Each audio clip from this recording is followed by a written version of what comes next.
You guys, they're like, that's our spring break. This is one my niece wants to go. She loves it. Oh my gosh, she loves it so much. The other people have moved back to these pieces.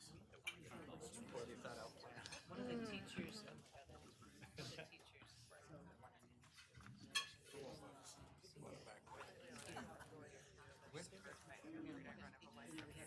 Oh no. My family's coming in Florida. There's like 30 of us.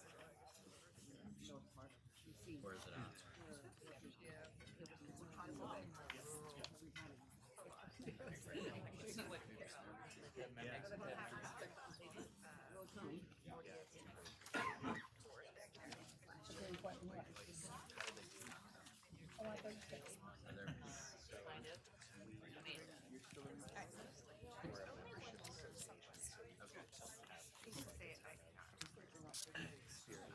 Some of them were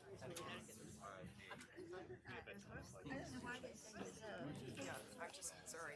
I just decided that this was up to me. You go about the computer. I just want to get something. trees in the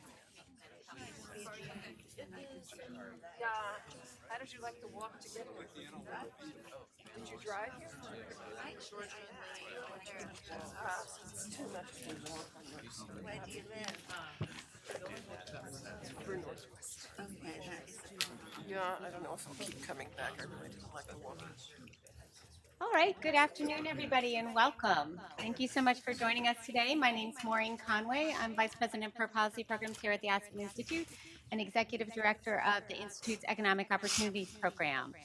The Institute's Economic Opportunities Program, we advance promising policies, strategies, and ideas to help low and moderate income Americans connect to and thrive in a changing economy. We look at two basic strands. We try to help people connect to business ownership and developing business assets as an opportunity strategy.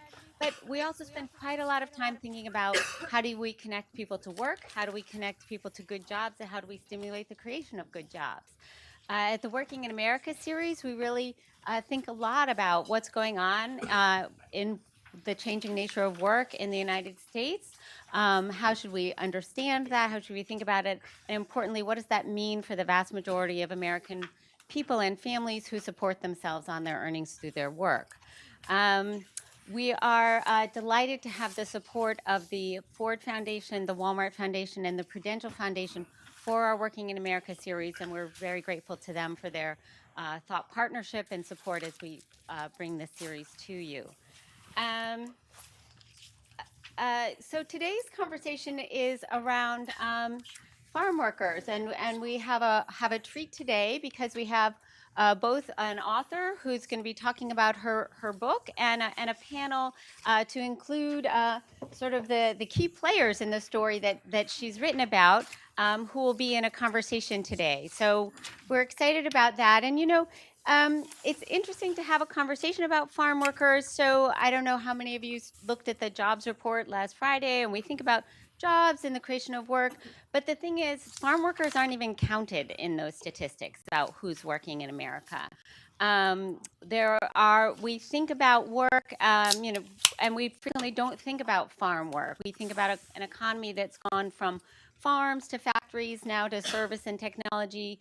But nonetheless, there's still over 1 million, and we don't have very good counts, as our little fact sheet on your chairs will tell you, but over 1 million workers who are responsible for the food and the fruits and vegetables, by and large, that we eat. So it's important to think about farm work, and I think we have a really exciting story today to think not only about that sector, but also about how workers in that sector really kind of took charge and how that can be related to other kinds of work in our economy. So we're excited about today's conversation.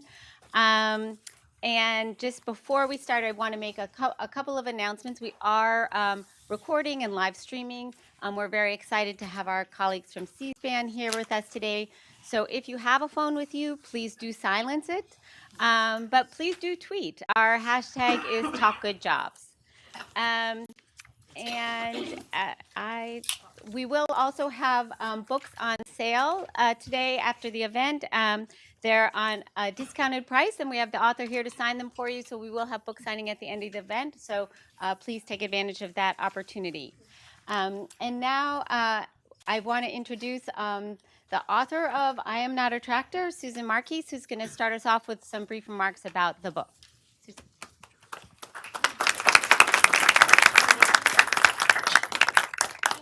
It's a pleasure. I met Maureen last year, and immediately she was at Rand for a different purpose entirely. But as she started talking, I recognized there was a kindred spirit here, and we started talking about the coalition, about the Fair Food Program, and knew this was a topic that would resonate with her organization, with Aspen. So I'm delighted to be here. Thank you to you, and thank you to Claire as well, who is awesome, who has set this all up. What if we could actually change the world? What if you could actually affect real change that affects real people? What if we could do more than talk about a problem, more than protest about a problem, more than raise visibility of a problem, more than research about a problem, and actually fix that problem? What if we could actually solve it? I mean, that's something that's motivated me for quite a while. I'm dean of the Pardee Rand Graduate School. I'm at the Rand Corporation. And increasingly, the school itself is focused on not just studying problems, but actually affecting real change. So that's what this book is about. That's what this story is about, changing the world. Let me step back for just a moment. I didn't grow up in the labor world. I mean, I worked, but I didn't study it. That's not really who I am. I grew up in guns and bombs. I grew up in the Defense Department here in Washington, D.C., working in the Pentagon. I left the Pentagon in 2002, moved over to a nonprofit government consulting firm, and then became dean of the Pardee Rand Graduate School and now vice president for innovation at Rand almost 10 years ago. So I became dean of the school. What do deans do? They raise money. And they meet board members. So I'm traveling around the country, flying to meet this board member and that. And I'm heading to Naples to meet David Wang. Interesting character, to say the least. And I'll say more about him in just a second. But as I'm traveling, I haven't had a lot of time. I've got this old copy of Gourmet magazine, a couple months old, one of the last issues. I think it's the March issue. And I'm flipping through it. Roast chicken for two, elegant and easy. Korean, the new soul food. It's a great issue. I'm loving this. And then I flip to an article by Barry Estabrook. The tomatoes you're eating may have been picked by the hands of a slave. Okay, that got my attention. I'm a bit of a, I don't like the term, but foodie. I'm a good cook. I'm not allowed to say that. I've got some people here who've eaten my food before. It's not bad. I'm a good cook. I care a lot about food. I care about food policy. I've gotten to know my farmers. I care about sustainable agriculture. I care about the treatment of animals. But I never thought about the people. I'd never thought about the people who put the food on our table. And Barry's article got me thinking about that. And they're talking about this Coalition of Immokalee Workers, because I didn't actually know how to say Immokalee then. Got my attention, stick it back in my bag, and go meet David Wang. And David is a 80-something-year-old Chinese-American engineer. He doesn't really do the small talk thing. He's much more about being very direct. I'm going to meet him. I'm a civil servant at heart, a public servant at heart, and I'm going up to this penthouse apartment. And it's a little unnerving. The elevator opens up into his apartment, and we sit in this really formal living room. And I can hardly see him on the other side of the room because of the glare from the bay, from the floor-to-ceiling windows. And it's not going particularly well. He doesn't care about cute students to begin with, and so this is not very helpful if you're a dean of a school. And then he says something, and I realize, oh, wait, isn't that those tomato pickers in Immokalee? He then tells me rhymes with broccoli, Immokalee. And David and I connect, and I start learning about the coalition. I start learning about what they're trying to accomplish. I start learning about the progress they've made. Eventually, David introduces me to Greg and to Laura and to Gerardo and Lucas, and I go and visit.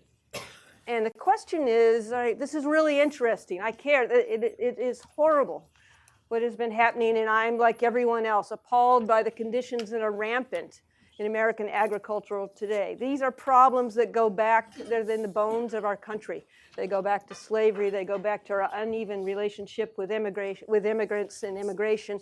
They go back to Jim Crow era, rampant, wage theft, violence, beatings, gun violence, sexual assault, all the way to modern day slavery. I'm appalled, but that's not much of a story. That's a story that's been told, and it's not what I was going to bring to this story. So right around the time I'm meeting with a coalition, something astonishing happens. John S. Forms is the first grower who breaks with the rather strong brotherhood of growers and signs with a coalition. And when he does so, and when the other growers follow, suddenly we've gone from confrontation to collaboration, this partnership that's never existed before between the workers, the growers, and the top of the food chain. And that's when it starts to come together, because at that point, the Campaign for Fair Food becomes the Fair Food Program. And they're able to implement this program very quickly. And you see the change within months. Within a year or 18 months, they've eliminated the conditions that allowed these abuses to occur. That's the story. And it's a story not just about farm workers, it's about affecting real and sustainable change. It's a story that's a model for all that we're trying to do. It's a story that is a model for the future of labor in the United States and internationally. And that's the story I recognized I could tell. I could tell because what I could talk about is, why did this work? When most social responsibility programs, particularly corporate social responsibility programs, have little effect except having us as consumers feel good because we bought our fair trade coffee. This is about a program that works. So why did this work, and who did this work? And that's the story that I try to tell, and I'm not a tractor. We're going to have the people who've done this work on stage in just a moment, but I want to talk for a moment why I think it worked. And the first is that because the change came from within. To affect real and sustainable change, it can't be directed from the outside. It actually has to come from the people within the system, and in this case, it was within the workers themselves. This idea of the workers informing, of driving the change that happened, and of the community and all those who are actually in the community, as opposed to just outside activists. The second reason I think this worked is because in order to affect real change, if you want to change the system, you got to actually understand the system. And you got to understand it from end to end. And that's what the coalition figured out. It fits and starts. It took a little while. But when they made the change in the late 1990s, they looked outside the farm gate.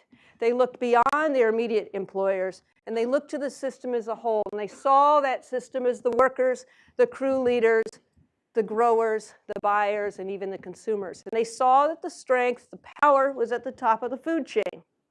It's where the power is. It's where the resources are. But it also provided a vulnerability, because the same brands that had strength in the marketplace, protecting that brand was a vulnerability, and that's what the coalition went after. The third reason I think this worked, why did this work, is because they have a coherent, a cohesive, and a powerful story, and they stuck with it. It's incredible when you go and visit them. They've had a lot of visitors lately, so you may want to hold off on that. They're a little overwhelmed, perhaps. But it doesn't matter who you talk to. It's not like they're cherry-picking people to talk to. It's every worker I spoke with, every ally I spoke with, they had the same message. And it had to do with declaring rights, human rights, about treating every person with dignity, ensuring that because of that dignity, they had a safe place to work and they could get a reasonable amount of pay. The story was effective in developing, in establishing and communicating with allies. Allies became very important to this movement, particularly faith-based organizations and the Student Farm Worker Alliance, so alliances with the campuses themselves. They didn't drive this change, but they identified with what the workers were fighting for, and they were able to support it. The fourth thing, I think I've got my numbers right here, has to do with implementation. And, you know, I'm a policy wonk, perhaps. I like to think I'm actually a researcher and an analyst rather than a policy wonk. But implementation matters. And implementation is one of those terms we dismiss. It's not very interesting, it's bureaucratic, etc. But one of the things the coalition did, and this is a lesson for all of us who want to affect change, is they paid as much attention to what they were implementing, to the program that would be put in place, as they did to the campaign itself. We can all feel good marching in the streets. We can all feel good raising issues. But if you don't know what you're going to do once you win, you're not going to have any effect. And it's the implementation piece that resulted in the comprehensiveness of the Fair Food Program that is not seen in any other labor program, any other social responsibility program. It begins with the workers themselves, whose expertise were drawn upon in order to develop the code of conduct. Education of the workers, so everyone knows what their rights are. Monitoring that includes not only scheduled and unscheduled audits by a third party, the Fair Food Standards Council, but also the workers themselves. So you have 30,000 or more in every row on every farm monitoring their own rights. It's most of all this idea of consequences. There's a lot of programs out there that have codes of conduct, standards, etc., and those are good. And they are raising issues and saying, here's what's expected. But the consequences are minimal to non-existent for violating those standards. With the Fair Food Program, the consequences are real. The growers lose access to this market because the buyers who've signed on, the fast food giants and the grocery stores, will not buy from them, cannot buy from them in a legally binding agreement. They cannot buy from them if they are not in compliance with the standards. And it's those real world market consequences that makes all the difference. That only comes when you think about implementation. And the last piece I want to highlight is the people themselves. That it takes people who are courageous, who are clever, innovative, smart, but most of all, stick with it. This is not an easy battle. This is started in the early 1990s. It took courage to change the approach. They had adopted a more traditional approach with protests and strikes in the 1990s and recognized this wasn't achieving the transformational change. It takes sticking with it to negotiate with, to campaign against and then negotiate with the fast food giants and the grocery stores, so the buyers. And it takes persistence to pay attention to the details necessary to implement.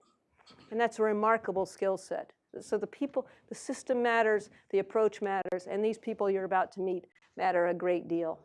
So I think that sums it up. And for now, that's an overview, and now we get to dive into the fun part, the conversation. Great, thank you, Susan. And don't sit down there. You can sit down up here, and I'll invite the other panelists to take the stage at this point. And I will just briefly, you have bios and materials on them all in your packet. So I'm not going to go over their bio, but I do encourage you to take a look at that. I'm just briefly going to put names to faces. So to your far right is Greg Asbed, co-founder, leader, and organizer of the Coalition of Immokalee Workers. Next to Greg is the one who challenges me with pronunciation, Gerardo Reyes Chavez.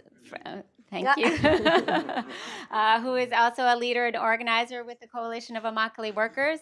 Next to Gerardo is John S. Forms, CEO of Sunripe Certified Brands.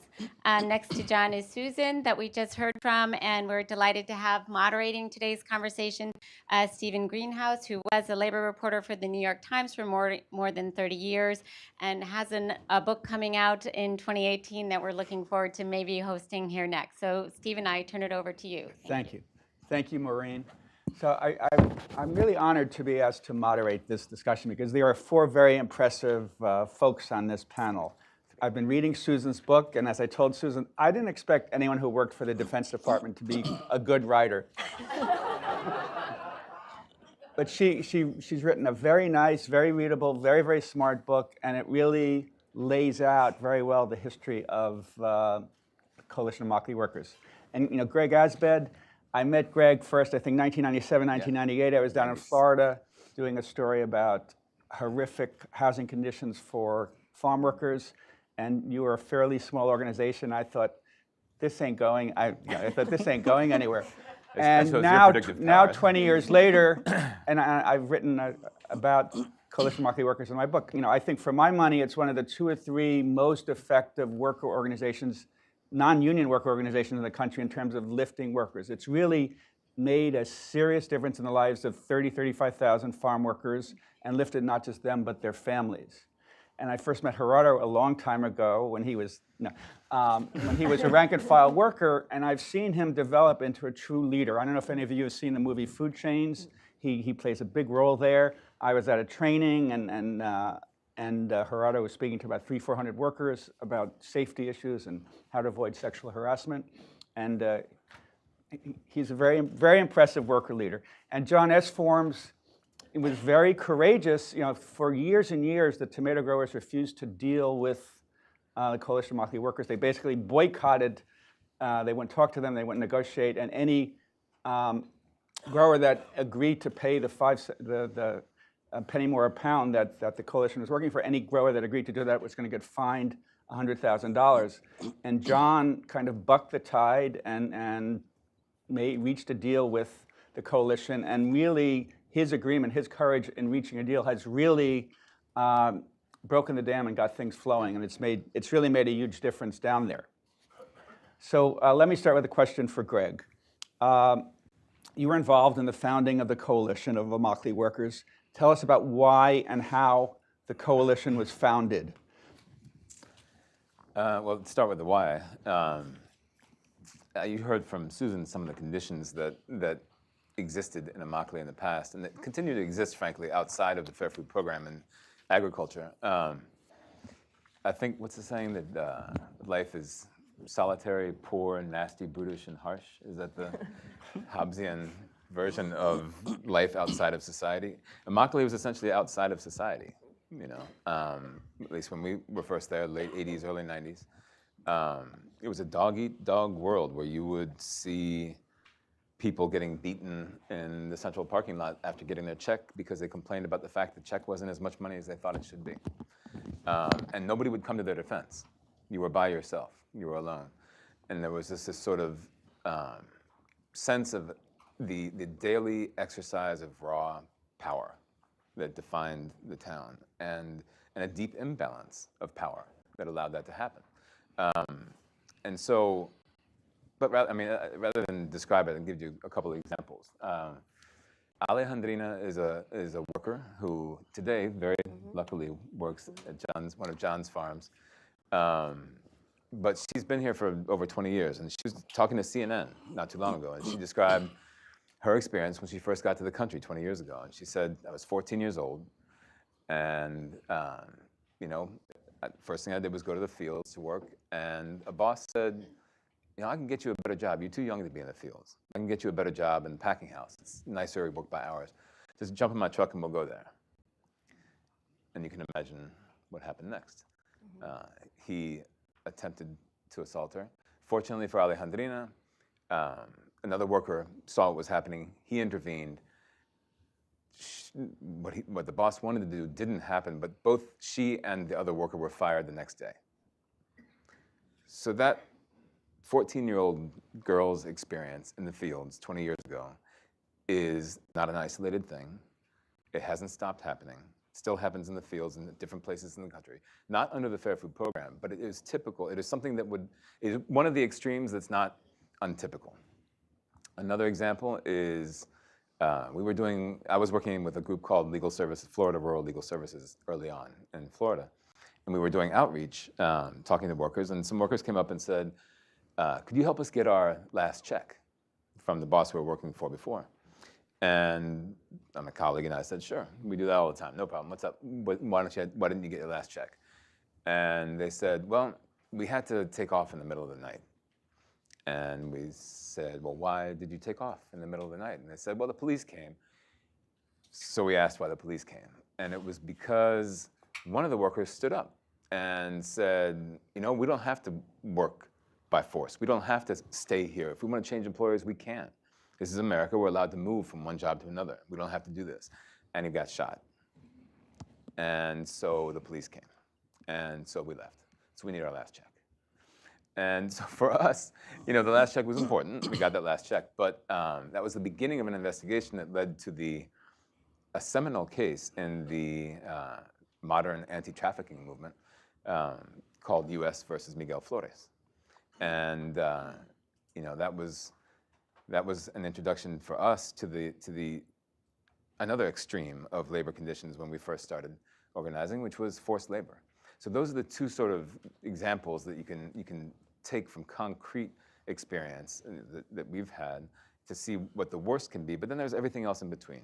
There's daily humiliations. For women, it's a daily barrage of comments and unwanted advances.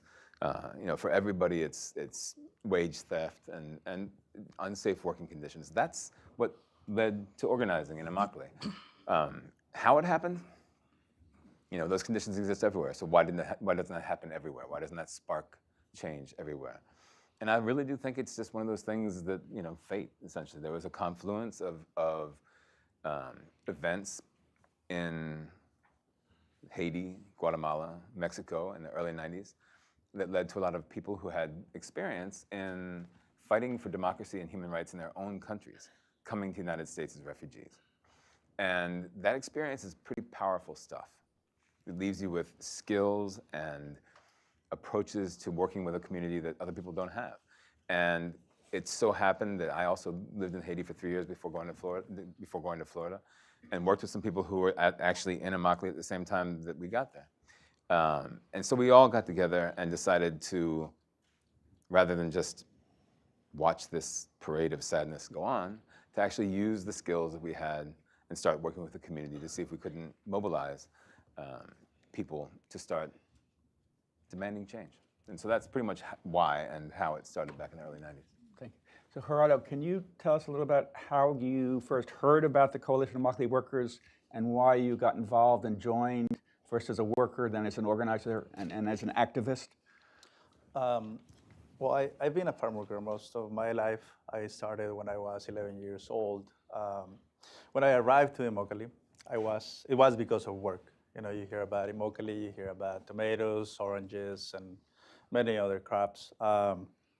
So when I first arrived to Immokalee, I became roommates with workers who were part of the Cuello case, which is the second case of slavery that the coalition was able to bring to justice. And through that case, well, I met them because the boss, I was picking tomatoes, the boss didn't pay me and my friends. So we ended up being homeless for a few days, sleeping in a bus that happens to be owned by a crew leader, which in Oranges is we call them chiveros. And this crew leader offered us to sleep inside his home, you know, and it so happens, we didn't accept because it was like 5 of us. What happened is that this crew leader was a member of the coalition at that point. Like he was a bus driver. And he knew the guys that were part of the case of slavery. He was actually the point of contact between those workers who were escaping from a case that happened like what was it, like 9 miles away from Immokalee? In the swamps, in Corkscrew swamps. In the swampy area of Florida. So I met them, and we didn't know each other's story, but as we were just living together as roommates, we started to share stories, and they told me about the coalition, invited me to the meetings. I got involved, and to me, that was a beautiful thing that was going on. So I participated in a march that happened, 234 miles from Fort Myers to Orlando. That was one of the last actions that, as a community, Immokalee was doing to persuade the agricultural industry to sit at the table and to talk about how to eliminate all of the abuses that Greg was talking about and that we were also experiencing in our own lives. So we carried a statue, the Statue of Liberty, brown skin, tomato bucket instead of a torch, and a book that says human rights. And we were fighting for the recognition of our humanity, basically. It so happens that this statue is now, it abandoned us for a good reason. Now it's living in DC.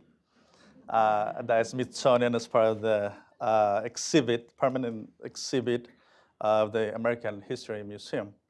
It's called The Nation We Built Together. We carried that statue. That's how we met. After that action, I couldn't just not continue to participate. Started to learn English because I didn't speak a word back then by listening to people like you speak. So if I say something that doesn't make sense, it's all your fault. And I'm not gonna apologize for that. So that's how I became involved with the coalition. We don't consider ourselves activists, organizers. I mean, from my perspective and the perspective of many of us that form the coalition,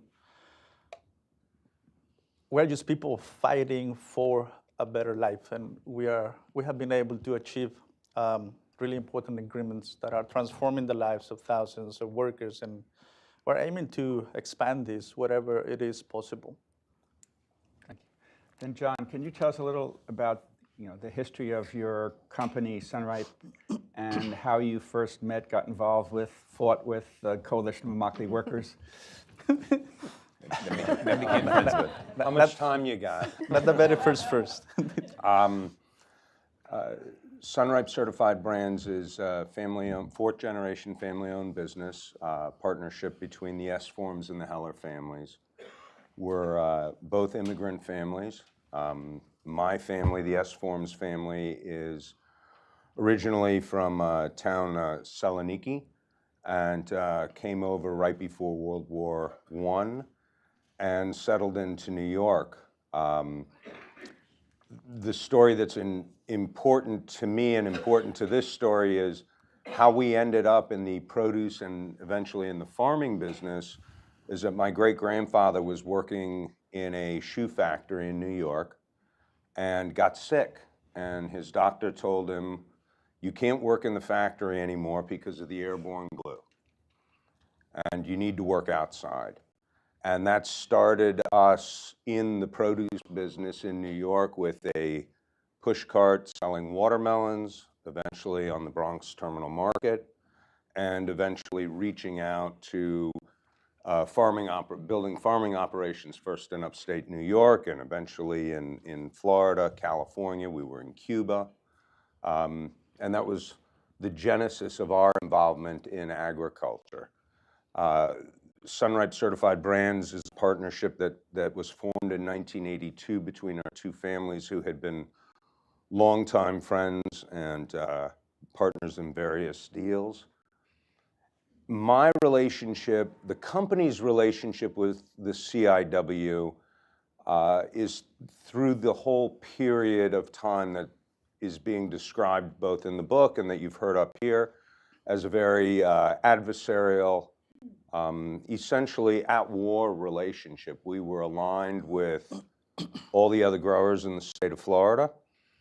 Our own family background as farmers in California, we had gone through the wars in the 70s and 80s, battling the UFW, the United Farm Workers Union. And so there was a lot of angst involved with a confrontational type of a relationship, one that when we heard worker organization, the initial response was to put on the flak jacket and get ready for war. That was our own reality. I actually have a scar behind my ear from a rock I took during a UFW strike in 1989. So that was where we came from as we approached this relationship. My personal relationship to this is that I didn't know anything about the CIW until the mid-2000s. I am, I guess I'll say it out loud, I'm a recovering alcoholic and whose family had to fire him in the mid-90s because of my alcoholism. And I did not return to the produce business until the mid-2000s, when I had achieved my own personal recovery. I tell that because that informs part of the rest of the story in terms of my involvement and my willingness to look at myself, look at our company, and acknowledge our own behavior in the past and do something different. As far as coming to a place where I touch on my relationship with the CIW, as I said, I didn't know anything about it. What I did know was that our name kept popping up on the front page of the New York Times related to human trafficking. There's a lot of relationships up here. In case you're wondering. A tangled It web. was all fake news. Right. The failing New York Times. And quite frankly, the way the genesis of this was that I read in the New York Times, our family's name and our company once again, and asked all of my partners, what's the deal here? Has anybody ever met the folks at the CIW? Because this is crazy. And they all acknowledged that we had abdicated our responsibility in this story to the grower organizations who were representing us. And I looked at everybody and I said, well, how's that working out for you? Let's do something different about that. And they all agreed. And at that stage, we reached out to the CIW and set up our first meeting. Susan, can you discuss, why didn't the government do more in the first instance to improve conditions for the farm workers? So,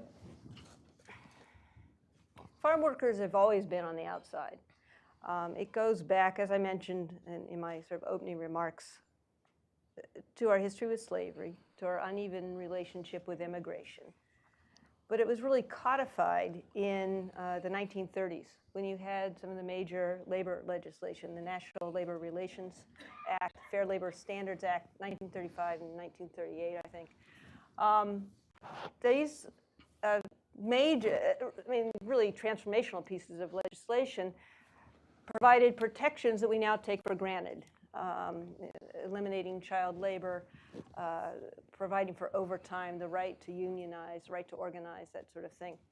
There were two categories of laborers that were left out: farm workers and domestic workers.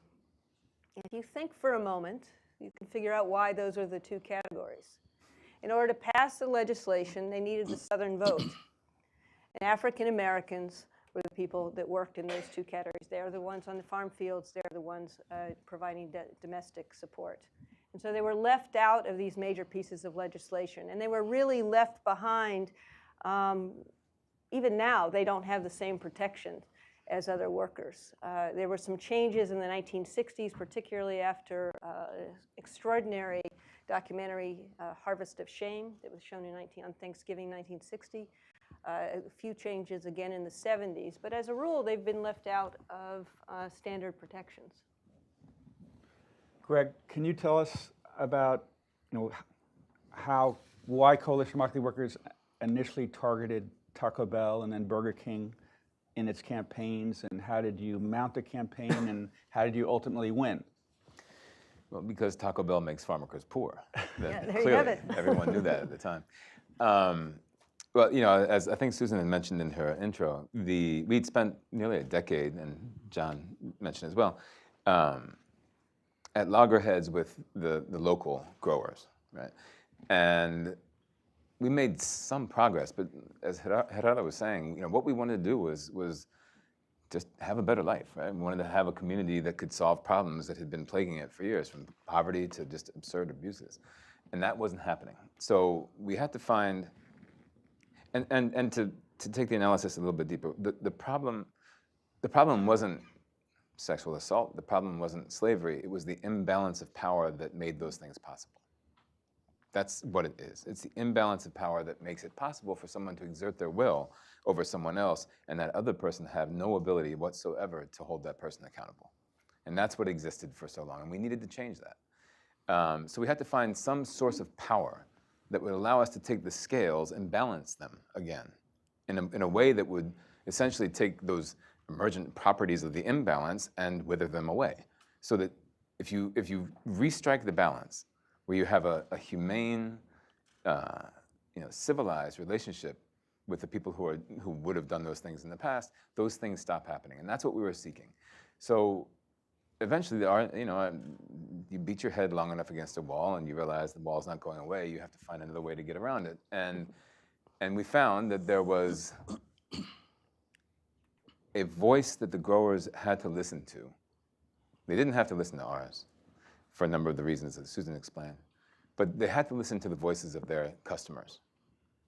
They couldn't refuse to hear the Walmarts and the McDonald's and the other major buyers of the world. And in fact, over the past several decades, the food system had consolidated significantly at the top, creating a power at the top that was, if you remember what the analysis was about imbalance of power, there was a power at the top that was essentially being used as market power to drive down prices, and that on the farm side of the farm gate meant lower and lower wages and worse conditions.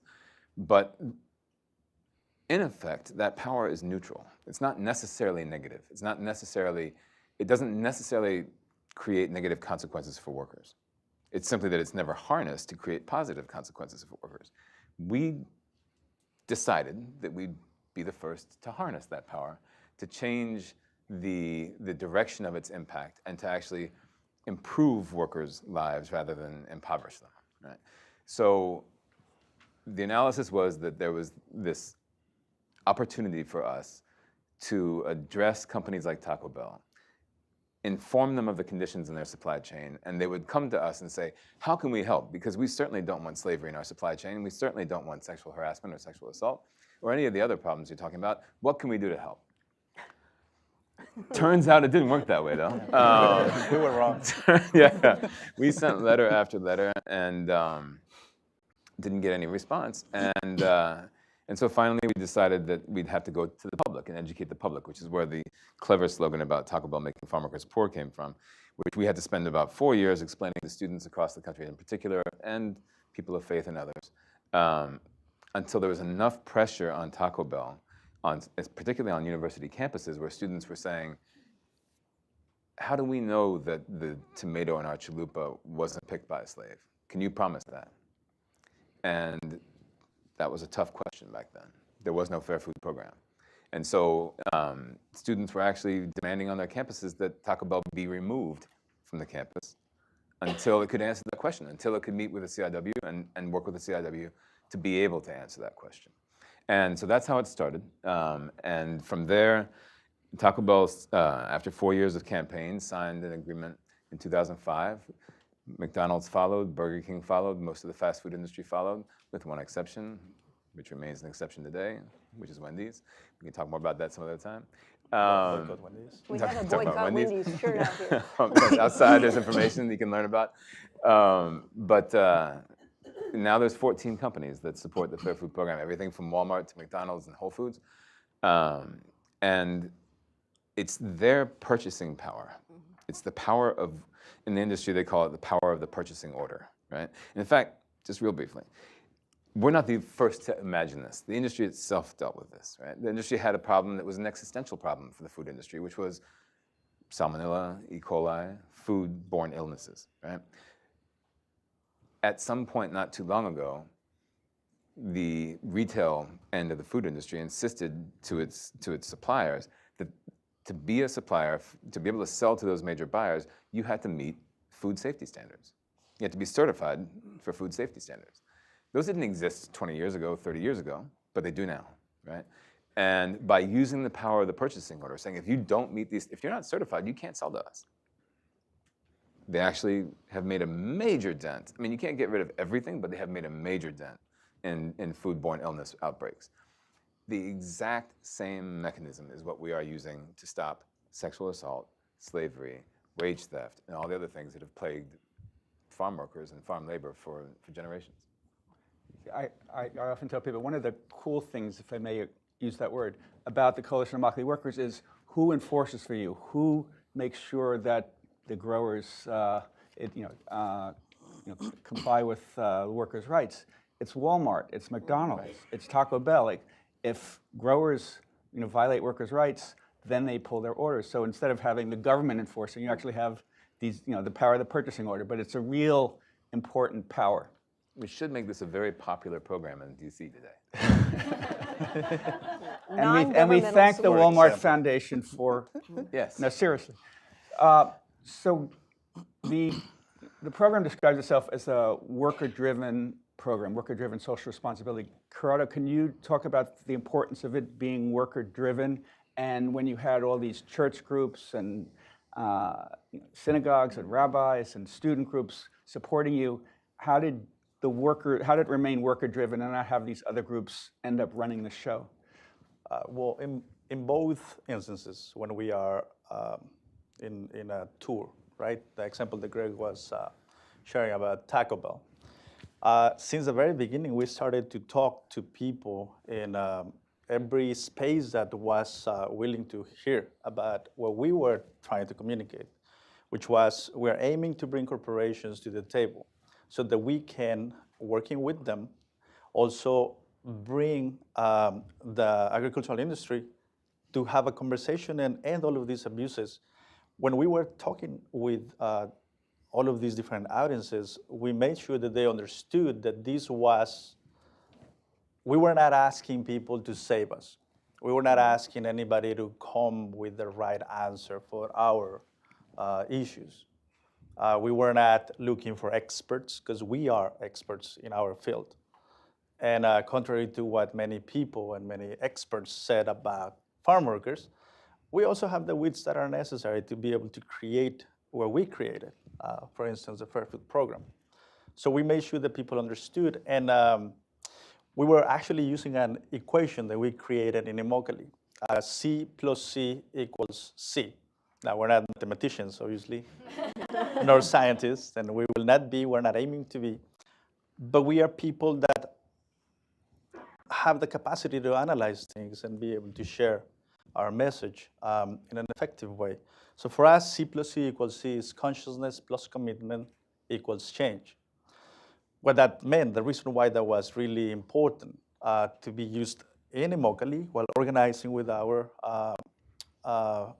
community, as well as in educating people in universities and churches, is that you cannot just jump, when you hear about an issue, and many people have the tendency to jump to solutions right away without consulting with the community that is fighting for the rights that are necessary in their community. So some people, when we tell the story, they want to empty their garage and bring it to our doorsteps. We talk to people and say, yeah, that is nice, but what we need is justice. We don't work 10 to 14 hours a day, every day of the year. That's work available. And don't wonder or don't ask ourselves, like, why is it that we still have to depend on people, goodwill, to be able to put food on the table? Because in Thanksgiving, there's a lot of people that come from different rich communities to give free food to our people. And that's a question that for us, when talking to people, we make sure that they understand we're asking for justice, not for charity, and we are the people who will educate you about what the issues are. And then when people decide to come with us and commit, the unavoidable result of that is change, and we've seen that. So in one end, it is crucial that whatever the community is trying to accomplish, that is clear from the beginning to whoever is listening, that the struggle needs to be led by workers. In the implementation side of things, with all the agreements that we have, the reason why the Fair Food Program works is because when we go to the fields. We conduct sessions of education, which basically are about an hour long. We talk about all the rights that we have under the program that the workers have. And they receive a booklet like this that contains all the rights that are part of the agreements with the different growers. When that happens, workers know that they are protected for the first time, that under this program, there are market consequences, as you were mentioning, that will be triggered if any company, tomato grower, refuses to do what they have agreed to do under this program. So every worker, when they hear their rights and when they know that these rights are guaranteed in their workplace, then they are going to complain. It started slowly, but surely. When we started with the sessions of education, workers started to call and then see how the program worked, report all kinds of abuses, sexual harassment, wage theft, situations of violence in the fields, all the things that we knew existed.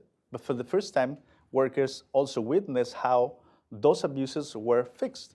And surprisingly enough, people who reported them were not fired or beaten like in the past. So that is what the program is and why it is important.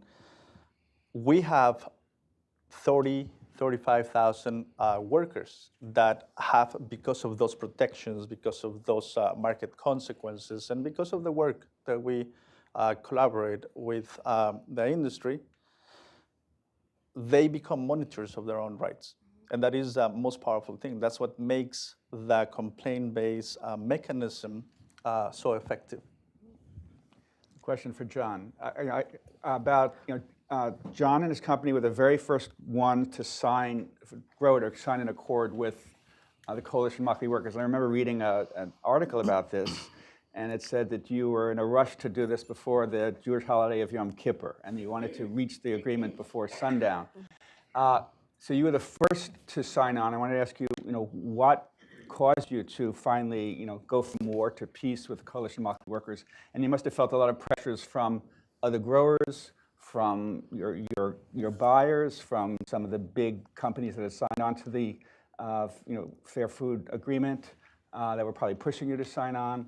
And then you probably felt pressures from your family members and from farm workers as well. So can you discuss that?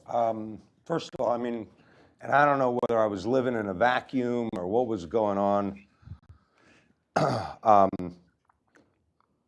But the point at which my partners and I had that conversation, which I referenced before, and the signing of our agreement was maybe 2 months, of which the first month was our attorneys speaking to each other to get a confidentiality agreement so we could even sit down and talk. My perspective on it and my relationship to it is that we had no pressure from outside, from any of our competitors, because they didn't know what I was doing. I had no pressure from customers because they didn't know what I was doing. And I guess what I'm saying here is that, our decision to sit down and meet with the coalition was our business, our interest, and our desire to understand who and what they were before we proceeded any further.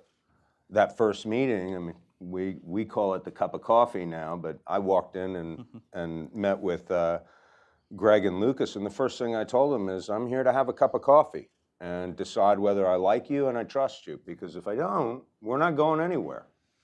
That was the purpose of our first meeting. I very quickly identified that not only was I sitting with someone who I liked and I felt a kinship with, but that I was sitting with folks who were advocating on behalf of the people that I'm in the lifeboat with, which is the farm workers. We go onto that farm, and that's our lifeboat, right? That's how we all feed our families. That's how we all pay our bills. And in seeing my business, our business that way, what I realized was that, what I understood was that I had more in common with the folks that come to work with us every day than I did with any of my competitors. They're in a competing lifeboat.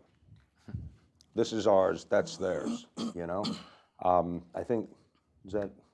So what? Oh, the Yom Kippur piece. You want to know why I was in a hurry about Yom Kippur? So, I mentioned earlier that I'm in recovery. Part of my recovery was I got sober at a nonprofit, faith-based Jewish rehab in Los Angeles called Beit Teshuvah, and part of that was a lot of study. Yom Kippur is the finishing of the days of reflection and the start of the new year. So I was anxious to be able to, because I was in this process, to start the new year with this agreement. So one historical footnote. So the very first strike by the Coalition of Immokalee Workers was in 1995 when John's company cut the pay rate for workers, and 3,000 tomato workers walked out for about a week. And then 22 decades later, your company was the first to sign. So Greg. Atonement was struck, yeah. Excuse me? Atonement was made, yeah. Yes, yes. Attention must be paid. Tell us, Greg, about worker-driven social responsibility. How does it differ from corporate social responsibility? And where else do you see worker-driven social responsibility being applied, and where else might it be expanded? You could talk about that for an hour. Yeah. And actually, John's example, I want to work in John's example as the sort of thing that actually companies should be doing broadly. But I'll start. So worker-driven social responsibility, WSR, we gave it, is a paradigm, a new paradigm for protecting human rights in corporate supply chains that grew out of the Fair Food Program and the success of the Fair Food Program. I mean, we were in one of the harshest laboratories that you could possibly choose. We had a theory of change that if you harness the power of the buyers, you could actually drive an improvement of conditions on the ground in agriculture. And that theory, we tested it against reality in the Florida tomato industry, and the results were beyond anything we ever expected, frankly. So that was great. And we know there are certain elements to worker-driven social responsibility that are necessary for it to work. We sort of isolated those from everything else and started to present that to the world as a new paradigm, you know, a new way to actually protect workers' rights in corporate supply chains. Corporate social responsibility and worker-driven social responsibilities share something in common, which is they both have standards, right? So in any corporation today, any 21st century corporation, you'd be hard-pressed to find any company that doesn't have a code of conduct for its suppliers, right? It's expectations for its suppliers that it requires them or expects them to meet. But you'd be equally hard-pressed to find any company that has an enforcement mechanism that is real behind those standards. And therefore, the standards are a little more than paper. Just a fact. And standards without enforcement for workers are not just paper, they're a lie. Because they're telling you you have rights. So what if Alejandrina had seen that there was a corporate code of conduct in her case and saw that she had rights, and she stood up and went to the company and complained? What would happen to her 20 years ago? She might not just get fired, she might get beaten. She might get worse. Because there is no enforcement, there is no protection, there is no reality behind those standards. That's 99% of corporate social responsibility today is still that, standards without enforcement. Worker-driven social responsibility is social responsibility led and monitored and enforced in a partnership between workers, growers, and buyers. And so you need, many of the elements have already been talked about. You know, workers' experience and insights on the job inform the standards, the code of conduct. So you have things in worker-driven social responsibility codes that are very different from the ones that you find in the corporate drawn code. Things that are very specific to how you actually do get, you know, exploited on the particular job. So that's one thing. Worker-to-worker education, so that workers actually, like Gerardo was saying, so that workers who are working under those rights actually know what rights they have. Because what good is it to have rights if you don't know what they are? If you can't actually, when something happens, you don't know that that's a violation of your rights and what you can do. Third, an effective complaint mechanism that workers trust, that workers know is efficient and fast, right? And fourth, deep dive audits. The one thing that corporate social responsibility will say is that we don't just have a code, we have audits. We audit behind our code. Well, those audits are one-day, superficial snapshots of what happens in the fields, generally, or anywhere else, whether it be apparel factories or the fields. Generally, auditors will go in, they'll talk to less than 5% of the workforce, and they'll be gone. And most times the company knows when they're coming, they'll tell the workers what to say, and the whole thing is essentially not just a snapshot, it's a faked snapshot, right? In this case, the audits are, the Fair Food Standards Council that in our case monitors the program talks to at least 50% of the workers, and that doesn't matter if it's a 2,000 person farm.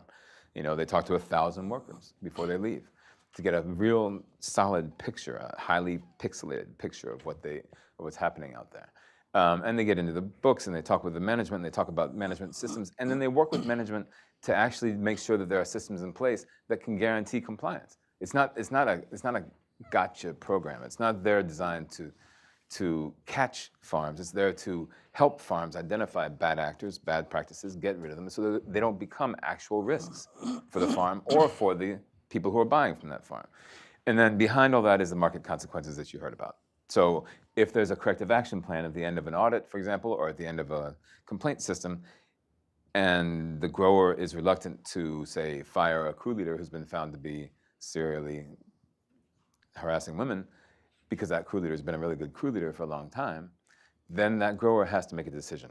Stick with the crew leader and leave the program and not be able to sell to the 14 companies that have signed on, or get rid of the crew leader and continue in the program and continue selling to those companies. And that decision, far more often than not, has been made the right way, to get rid of the person who's been doing those things, stay in the program, and become a better operation. So as a result, what's happened in the Fair Food Program is that companies have become better operations. The companies that buy don't have to worry about public relations crises popping up because of slavery or rape or whatever else happens in their supply chain. And workers lead dignified lives. Now, the last thing I just wanted to say about this is that what John did was absolutely crucial to making it happen where we are, to breaking the resistance that had been there for centuries. I mean, the roots were centuries back on the grower side in Florida. But it's something that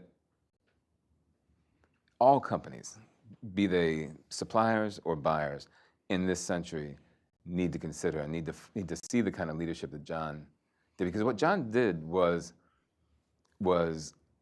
find a way to align his values, his company's values, with their business model. And when you're out of alignment, when you have a business model that inherently drives negative outcomes, then that's where problems happen. That's where problems fester. And that's where things that could be fixed become major crises, right? And so John was talking about being on the front page of the New York Times for slavery. That's what was happening at that point. But John was able to do something that more and more companies need to do, and it takes visionary leadership to do, unfortunately, but it's to say, it's to look at your business model, identify the inherent problems in your model, and fix them, align them with your values as a company. The last thing I'll say is that you could get away with not doing that last century, 20th century. You can get away with it because basically consumers trusted corporations a lot more than they do today, and we didn't have the expectations we do of them today to help solve social problems like climate change or sexual harassment or whatever it might be. Today, we trust corporations a lot less, and yet we have much higher expectations of corporations to help us solve problems. So this gap is growing. And the only way that you can actually kind of bridge that gap is to do what John did, which is to align your values with your business model and to actually become an advocate for that, which is the other thing John did, which is to step up and advocate that this is the best way to do business, right? And when you do that, consumers see that you're sincere, consumers see you're authentic, and you will thrive in this century of information, the information age. 20th century, you can do whatever you want. Now, it's not the same. Not so much. One last question before Q&A for Susan. So you're a policy wonk, a systems analyst. What do you think other businesses, other worker groups can draw from the example of Coalition of Immokalee Workers, and what might it mean for future research into poverty, inequality, worker efforts? So, first of all, I think this partnership is very important. This is a program that has benefited not just the workers, but also, as Greg was just touching on, the growers themselves. Operations are better because they now have people in the fields who are saying, here's how we could do things better together. That they have a much more stable workforce. So if you're trying to reduce turnover, et cetera, having a safe workforce, a safe place for your workers, gives you a more stable workforce. For the buyers at the top of the food chain, most of all, what they have is a brand protection. That's their value. That's what they're worried about. They know that they have a clean supply chain in a way that no other program has delivered. I have one point here real quick for the, not just the buyers, et cetera, but I think for all of us to take away is that change is possible. And change is possible if we start looking for new places for new solutions. One of the things that's growing, as the world has changed, it's important that we look beyond the government for solutions. If we're waiting for the government, it's not going to get done. And because there's some things the government does well and other things they don't do so well. We've never done well in the issue of labor or in workers or working conditions, et cetera, for a variety of different reasons. Non-governmental solutions to persistent and complex policy problems is something we all need to be looking for. And the Coalition of Immokalee Workers, the Fair Food Program, is an extraordinary example of that. Thank you. One of the amazing things about what you've done is it's without any government assistance. It's all within the private sector. Maybe that's why it's worked. Yes. So opening the floor to questions. This Right there. lady back there. Hi, thank you. I learned a lot. My name is Dr. Mindy Reiser. I'm vice president of an NGO called Global Peace Services. So we're interested in ways to reduce conflict, give people opportunities to transform their lives. So my question is this. In terms of the farm worker workforce, are there any provisions in terms of education to move up if they wish in the chain of management with perhaps the company, learning other skills that they could go into accounting, they could go into health policy or at least public health related to agricultural production. What opportunities are there for people to further their own education while staying within that agricultural sphere? John, Gerardo, or Greg, you could answer. Do you want to talk about anything in specific? I mean, the comment that I'll make on that, I have learned so much in my relationship with Gerardo, with Greg, with Lucas Benitez. There's a whole movement right now with fair trade and all of these different types of programs that are out there where there are schools attached to it, there's stores with discounted food available, that sort of thing. And one of the most important conversations that I've ever had was with Lucas Benitez. We were talking about this issue, and he looked right at me. He said, I don't need you to tell me where my kid should go to school.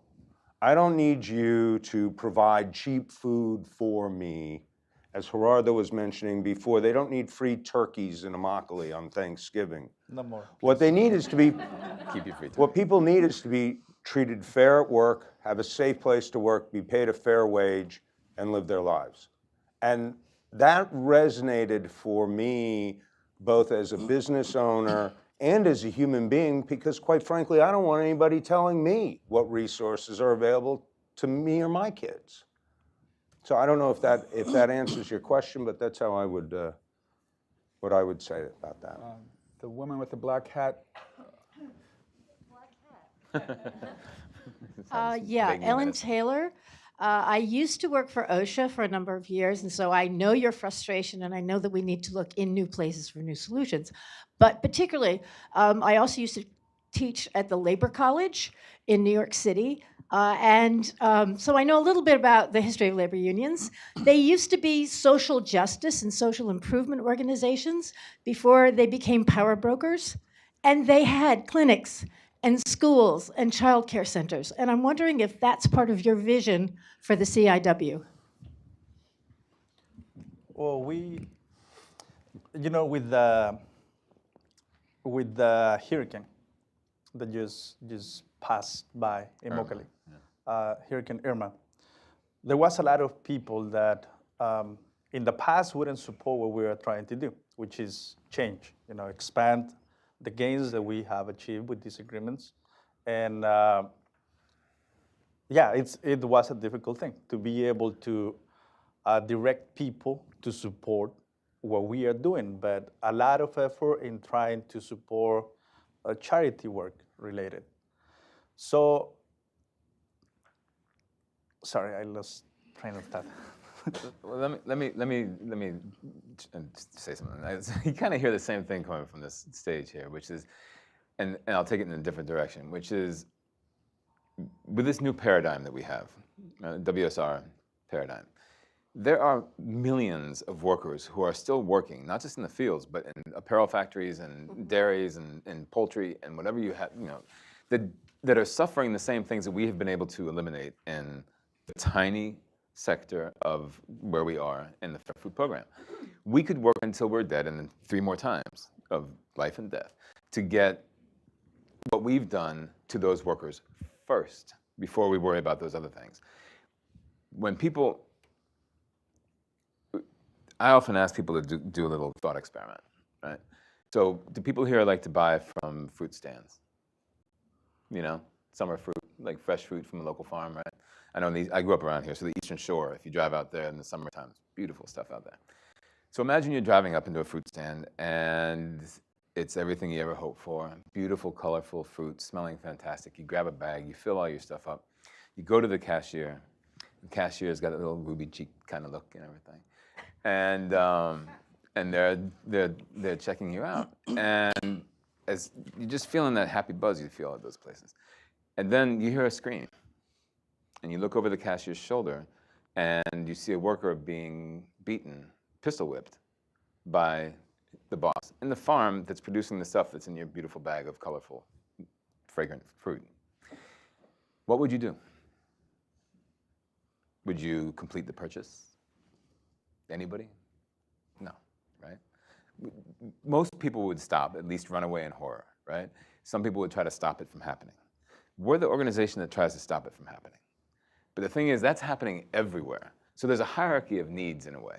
There's a sort of, you start by stopping people from getting beaten, stopping people from having their checks stolen, stopping people from being sexually harassed. Once you've done that as far across as you can, then you start doing those other things.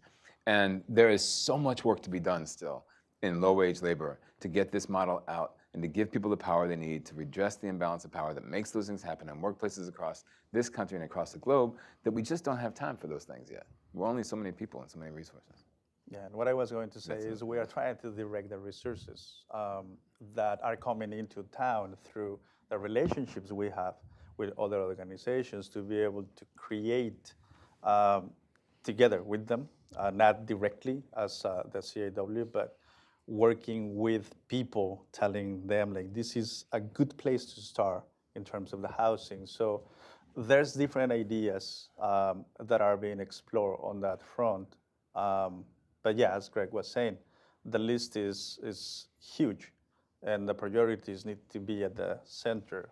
We need to fix what hurts the most, and then eventually we will expand in the same way that we are expanding the protections in the fields. Can I just make one quick comment on that? I had an opportunity to speak at UCLA Law School, and one of the questions that came up to the panel was, what new legislation do we need to see that these rights are guaranteed, And what you're hearing from the three of us up here is that this isn't about new legislation. This isn't about a lot of different, this is about ensuring that the things that are on the books right now, like guess what? You're not supposed to steal people's wages. Guess what? Sexual harassment is against the law. Guess what? Slavery is against the law. Yeah. The resources don't exist in the extended reaches of agriculture to go ahead and enforce these laws. What this program has done for me, quite frankly, is give me a tool that on my 15,000 acres of farmland, I now have thousands of patrol folks, right? Because there are dark parts of our farm. And while I can sit here and say I'm about 99.9% sure of how I might behave, I'm gonna give myself a little wiggle room. As I go down the hierarchy of my management team, I become less and less certain. That's as it applies to management. Quite as it's kept, there's also a lot of worker-on-worker harassment that can take place. So these are all things that this program has helped me as a business owner address to provide the fair, safe work environment that is already on the books I'm supposed to be providing. The gentleman right under the camera.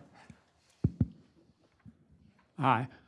My name is Mike Golash. One of the things that when you think about worker standard is a decent wage, decent benefits, pensions, and things like that. It seems you don't really, the Coalition of Immokalee Workers doesn't really deal into that area and talk very much about that. So I like to know, what are like the average wage of a farm worker in Florida that's part of this Fair Food Program on a yearly basis? We haven't here yet, but we do talk about it very often. I mean, that's the whole reason why the coalition started organizing to address wages and to address working conditions. I would say in terms of wages, you know, we were able to eliminate the cupping of a bucket. Now you might think that what the hell is he talking about, right? I would be asking the same question if I was you. For us as workers, the cupping means 10% less tomatoes in every bucket that you bring to the truck. And I don't know if you would be able to see it, but this is how it used to be. This is how it is now. There were a lot of instances of violence in the fields. When you brought this bucket, and according to the standard of the dumper, which is the person on top of the truck, was not full enough, you would be sent back to your row. If you protest about it, or if you comment or talk back, you would very likely become another victim of violence in the fields. The bucket would be thrown to your face. So in the process of eliminating this, we became to address this issue by eliminating the overfilling of the bucket and creating a new standard, a visual standard. So that is, in essence, 10% more production that for the first time is going to be paid to you as a worker. That's one. Another one is the payment of the premium, that since the implementation of the program in 2011 on what is the Florida Tomato Growers Exchange that we are working with, there's been more than $26 million that have been distributed to workers in the form of a bonus clearly marked in their checks as Fair Food Program payment. It has different names, but it's clearly identified by workers. It's not a lot. If you think about it, it can mean $20, $40, $60, or more, depending on the business interaction with the corporations buying tomatoes under this program.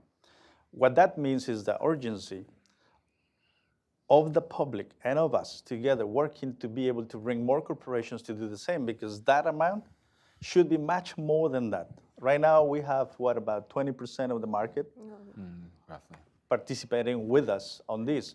We need corporations like Wendy's to do the same instead of running while workers created a solution for that problem, economic problem, and also the problem with the imbalance of power. When we find the solution and we're able to basically not just identify where slavery was happening, but stop it on its tracks, get rid of it. Because there hasn't been a single case of slavery in any of the farms under the program. But there continues to be a lot of issues and violent situations happening outside, everywhere.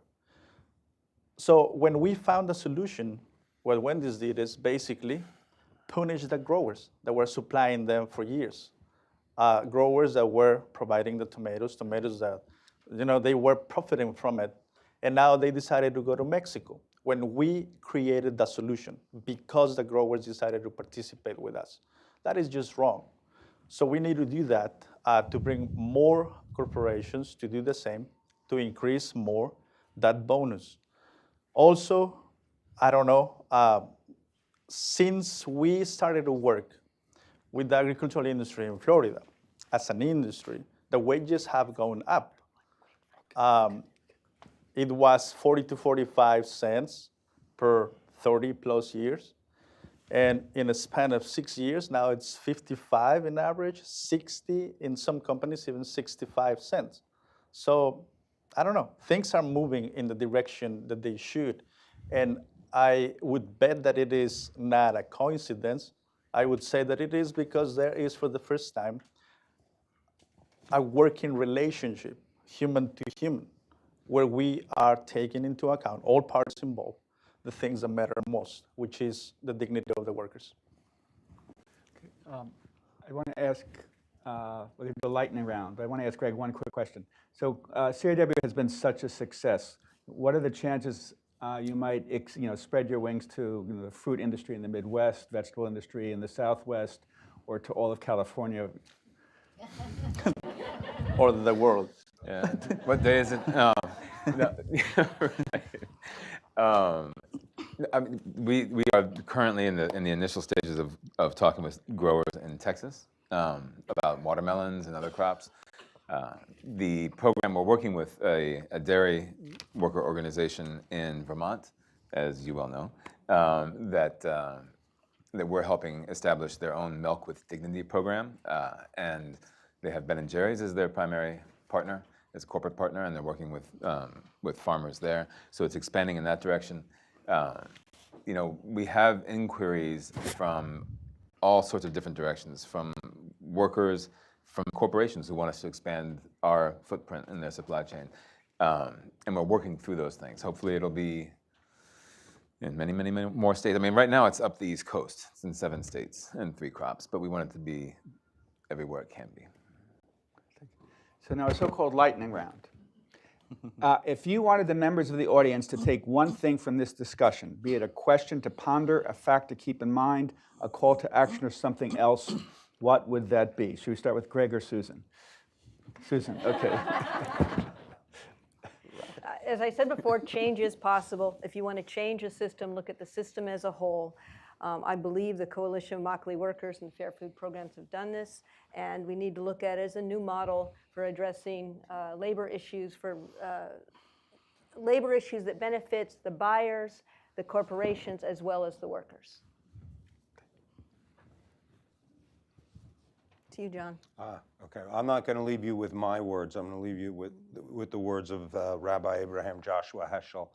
In a free society, some are guilty, all are responsible.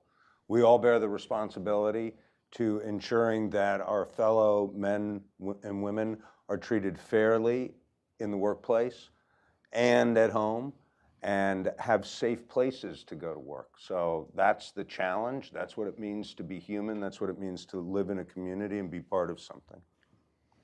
Call to action. New York City, 11 to the 15th.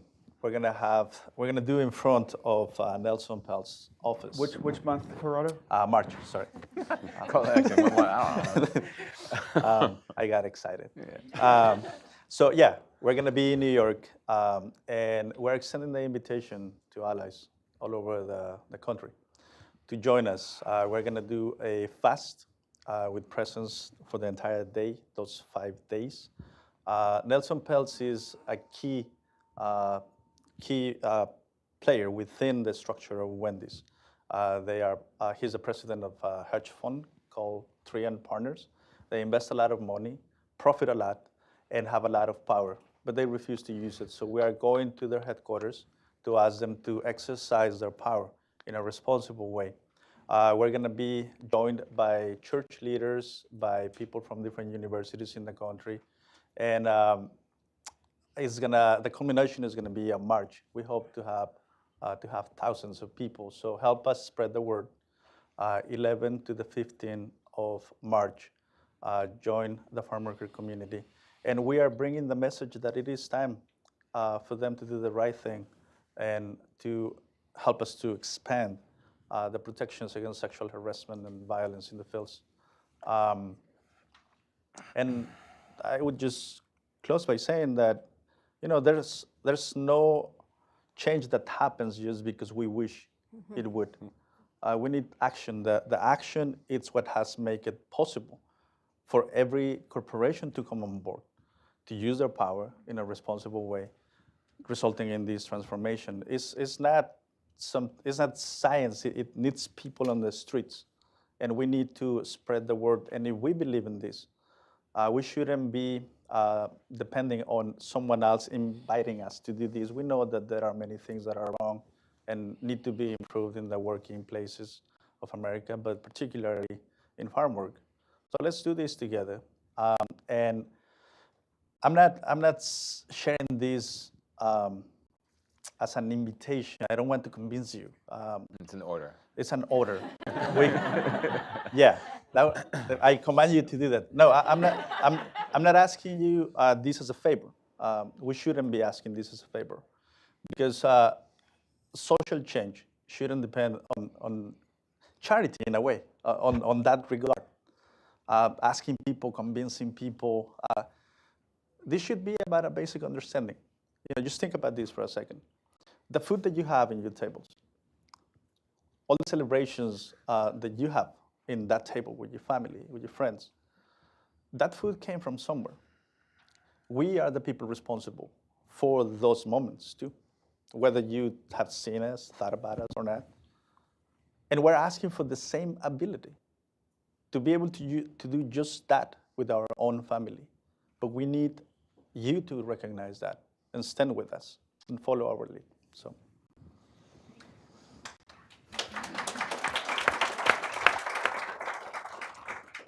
Just to pick up on what Gerardo was saying, markets are hierarchical structures, right? And power flows down. And what we've discovered is that the power in the food market, most people assume, ends at the major retail brands that we know. That's where it stops, right? It's the top of the ladder. In fact, we are the top of the ladder. Consumers are the top of the ladder. The problem is we don't act in concerted ways like corporations do. And so we don't use our power, and corporations tell us how to think about food, and then they tell those beneath them how to produce food. When we act in a concerted fashion, as Gerardo was just saying, we can change that. We can actually tell corporations how we want food to be produced, in which case they then have to push that message down all the way to the farms and to the crew leader level so that life changes for those who produce our food. So if we act together, we can change not just the food system, not just the food market, but all the markets that we live in, electronics, clothing, all the sorts of things that we buy that we know conditions are not right behind, but we don't act on. So. Great. Thank you all so much. Please join me in thanking what a fabulous panel.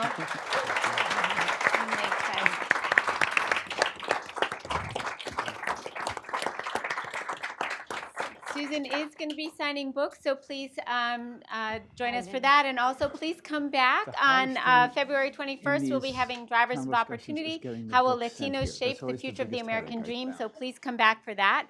And thanks again to this fabulous, fabulous panel for an inspirational and informative discussion. Thank you.